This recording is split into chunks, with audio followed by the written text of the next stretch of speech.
যুক্তরাষ্ট্রের ক্যালিফোর্নিয়া অঙ্গরাজ্য এই শুষ্ক মরুভূমি আর রুক্ষ পাহাড়ে দেখা মেলে না কোনো প্রাণের। পানিশূন্য এই ভূমি যেন রূপকথার মৃত্যুপুরী। তাই তো এর আরেক নাম ডেথ ভ্যালি বা মৃত্যুর উপত্যকা। এই অপবাদ হয়তো আর দীর্ঘায়িত হচ্ছে না। মরুভূমির মতো শুষ্ক পরিবেশ থেকেও মিলবে পানযোগ্য পানি, এমনটাই দাবি করলেন যুক্তরাষ্ট্রের Massachusetts institute of technology MIT এর গবেষকরা। জানান, বনভূমির শুষ্ক বাতাস থেকে সুপেয় পানির সংগ্রহে সক্ষম যন্ত্র তৈরি করা হয়েছে। এর মধ্য দিয়ে পানি সংকটের সমাধানের এক নতুন দিগন্ত উন্মোচন হলো। Walton is a global brand. World class innovation নিয়ে ওয়ালটন এখন দেশের সীমানা পেরিয়ে পৌঁছে গিয়েছে 50টিরও বেশি দেশে। ওয়ালটন, ঘরে ঘরে বিশ্বজুড়ে। MIT এর গবেষকরা জানান, মরুভূমির মতো অপ্রচলিত উৎস থেকে পানযোগ্য পানির সংগ্রহের চিন্তা থেকেই গবেষণা শুরু।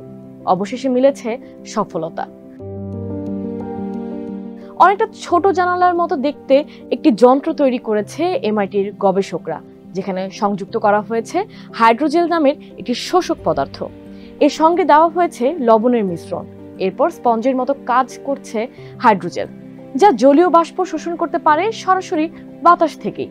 এটি যখন বাষ্প শোষণ করে তখন ফুলে ওঠে এবং পরে আবার বাষ্প ছেড়ে দিয়ে আকারে ছোট হয়ে যায়। মরুভূমির বাতাস শুষ্ক হওয়ায় যন্ত্রটি থেকে আপাতত খুব বেশি পরিমাণে পানি সংগ্রহ করা যাচ্ছে না বলে জানিয়েছেন MIT-র যন্ত্র প্রকৌশল বিভাগের অধ্যাপক সুয়ান হে ঝাও।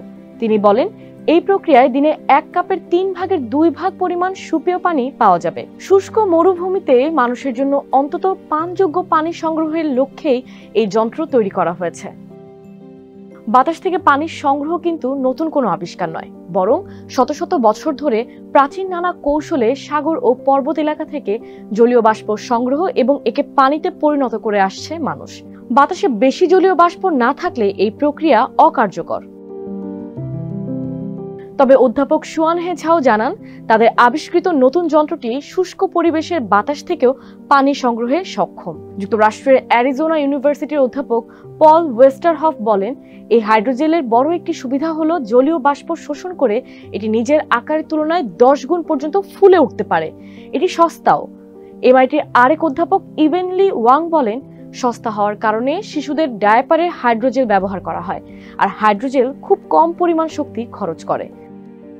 হাইড্রোজেল ব্যবহার করে বাতাস থেকে পানি সংগ্রহের গবেষণা যুক্তরাষ্ট্রের বাইরেও হয়েছে, যেমন লাতিন আমেরিকার দেশ চিলিতে।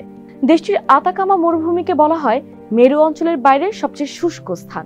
সেখানে হাইড্রোজেল ও লবণের মিশ্রণ ব্যবহার করে প্রতি বর্গ মিটার এলাকা থেকে 0.1 গ্যালনের মতো বিশুদ্ধ পানি সংগ্রহ করতে পেরেছিলেন বিজ্ঞানীরা।